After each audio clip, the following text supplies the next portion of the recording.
Bharatiya Janata party Chhattisgarh, Madhya Pradesh और राजस्थान में बगावत की चिंगारी बुझाने में लगी हुई थी।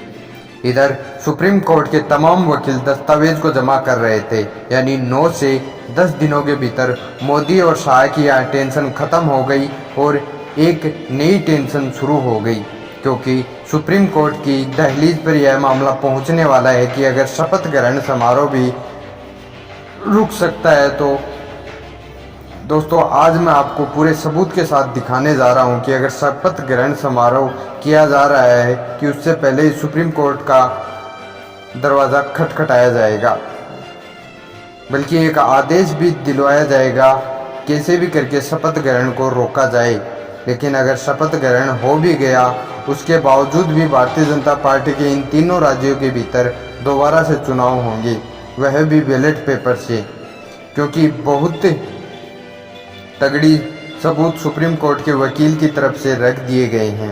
नमस्कार, आप देख रहे हैं पीजीएस न्यूज़। दोस्तों, छत्तीसगढ़, मध्य प्रदेश और राजस्थान, इन तीनों ही राज्यों का चुनावी नतीजा सामने आया था 3 दिसंबर को। उस समय यह समझ आ रहा था कि यहाँ पर बड़ा खेल किया गया है और यह आप भी मान रहे थे कि बड़ा खेल हुआ है। छत्तीसगढ़ को लेकर सबसे बड़ा यह था कि जिसके बारे में न बीजेपी के नेता जिक्र कर रहे थे और ना ही मीडिया इसके बारे में जिक्र कर रही, फिर भी वहां पर प्रचंड बहुमत से सरकार बन जाना, रमन सिंह को भरोसा नहीं था यह सब हो जाएगा।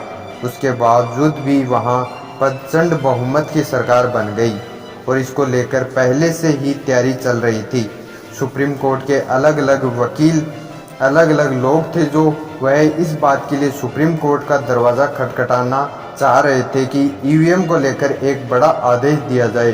पर अब हुआ क्या है वह आपको मैं बता देता हूं कि सुप्रीम कोर्ट के वकील हैं औरंगजेब, उन्होंने पहले कहा था कि हम कैसे भी करके सुप्रीम कोर्ट में ईवीएम का एक मुद्दा उठाएं। उनसे लगातार पूछा, लेकिन उनका कहना था कि राजनीति से मेरा कोई लेना देना नहीं है। वकील औरंगजेब ने कहा कि भारतीय जनता पार्टी मुख्यमंत्री किसी को भी बनाए, मुद्दा यह नहीं है। मुद्दा यह है कि ईवीएम में बहुत बड़ी गड़बड़ी हुई है। आप सभी को पता है कि भारतीय जनता पार्टी से उम्मीद नहीं की जा रही थी, लेकिन ऐसा क्या हुआ जिसकी वजह से वह इन तीनों राज्यों में पूर्ण बहुमत से सरकार बनाती है। अब सुप्रीम कोर्ट के बड़े बड़े दिग्गज वकील इसका विरोध कर रहे हैं।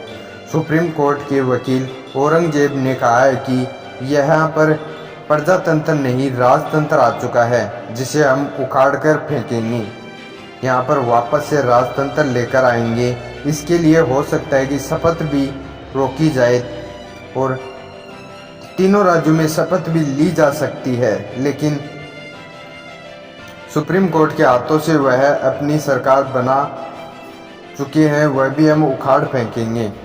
उनका कहना है कि पहले भी सुप्रीम कोर्ट में ईवीएम के खिलाफ सवाल उठाए गए, लेकिन पहले उस मुद्दे के लिए किसी भी प्रकार के कोई सबूत नहीं थे। इस वजह से उस बात को वहीं पर ही दबा दिया गया और रफा दफा कर दिया गया। लेकिन अब हमारा मानना है कि देर हो जाए कोई बात नहीं, लेकिन जब भी हम सुप्रीम कोर्ट में जाएंगे तो सबूत के साथ जाएंगे। तो हम सबूत इकट्ठा करने में लगे हुए हैं। कुछ हमें ऐसे सबूत मिले हैं जिससे भाजपा सरकार की तीनों राज्य में सरकार गिर सकती है और दोबारा से तीनों राज्यों में चुनाव होने संभव हैं। और जब भी चुनाव होंगे तो वह बैलेट पेपर से होंगे।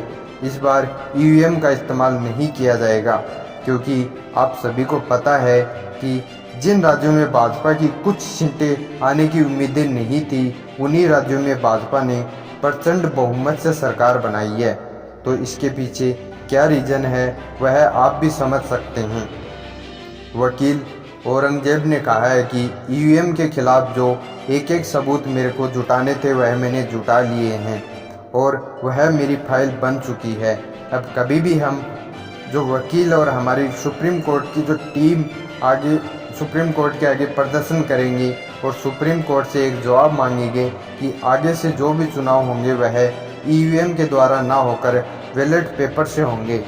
दोस्तों, आपको बता दें कि यह मामला जैसे ही सुप्रीम कोर्ट में जाएगा तो तीनों राज्य में चुनाव होना तय है और इस बार जो चुनाव होंगे वह बैलेट पेपर से होंगे।